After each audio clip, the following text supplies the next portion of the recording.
Listen, I told you yesterday Jamal Bowman's story was much, much more than about a moron who can't open a door. Folks, the story is not about a door. The story was about a deliberate attack yesterday, a deliberate attack to stop a vote. Let me just give you the bottom line up front. The Democrats needed to delay that vote no matter what in the House because they wanted a Senate bill to pass first that locked in billions for Ukraine.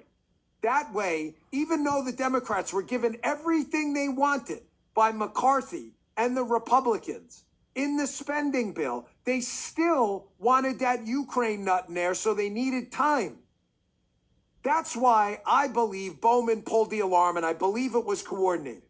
Now, that's why they're freaking out about this. The usually loudmouth moron Bowman, who's always screaming in the lobby like a freaking lunatic, that's why this guy is like a dog with his tail between his legs now. Here he was yesterday. Listen to this response.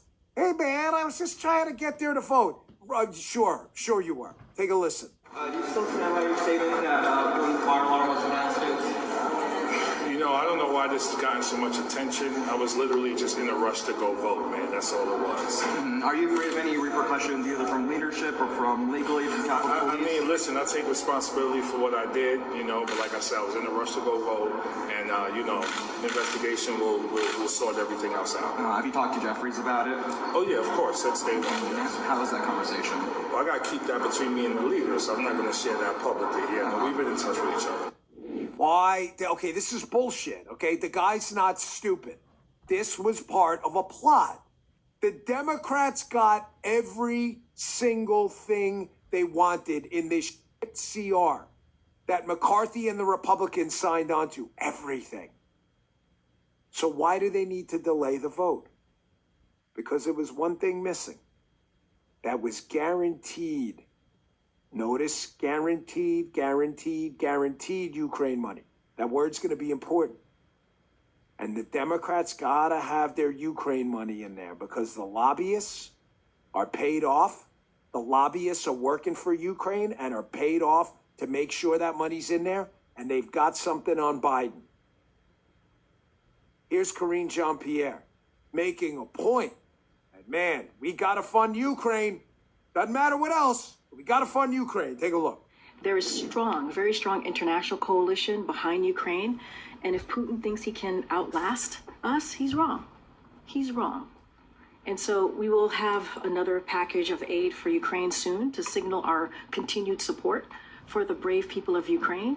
And so that's our message. If he thinks he can outlast us, that is Mr. Putin, we believe he's wrong. As Joe said, people got to eat. Meatball said so. People got to eat. Notice how the White House messaging, it's always about Ukraine. Ladies and gentlemen, I'm going to say this to you for the third time. They got every freaking thing they wanted in the CR. We got nothing. Zero.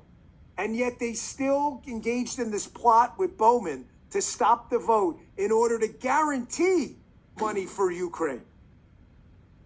Here's Jared Bernstein, who, by the way, has nothing to do with national security at all.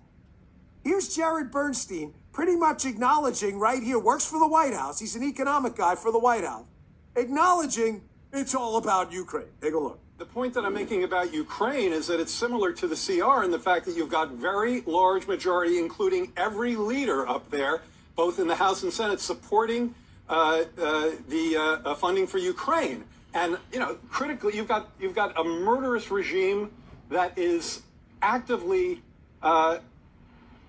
doing what they're doing in Ukraine, and it's clear we have to support that funding. Again, a widely shared view in Congress, and we can't let a small group of extreme Republicans block this critically important geopolitical investment in not just national security, not just security for Ukraine, but for all free nations. You want to hear a little behind the scenes of the show? I'm putting together the show yesterday. It's around 4:30 Eastern time.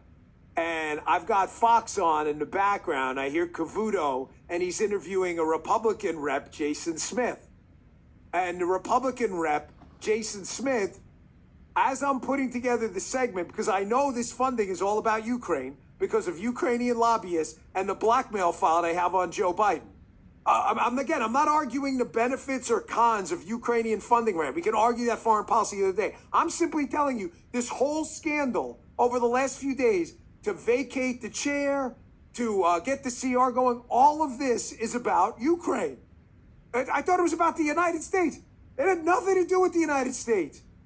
I was sitting there putting together how this is all about Ukraine, and I kid you not, I had to text them right away, Guy and Jim. I'm like, listen, get me this clip right away. Here it is. Here's a Republican rep telling you again, all this shit is all about Ukraine. Take a look. A good many of your colleagues, I don't know your specific position, Chairman, are not keen on giving Ukraine more aid.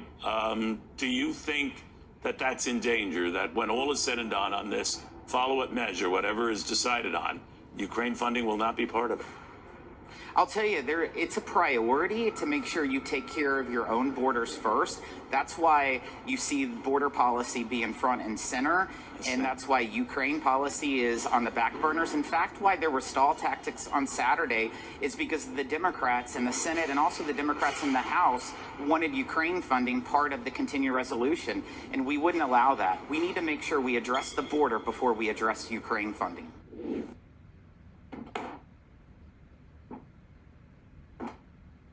Hold it again.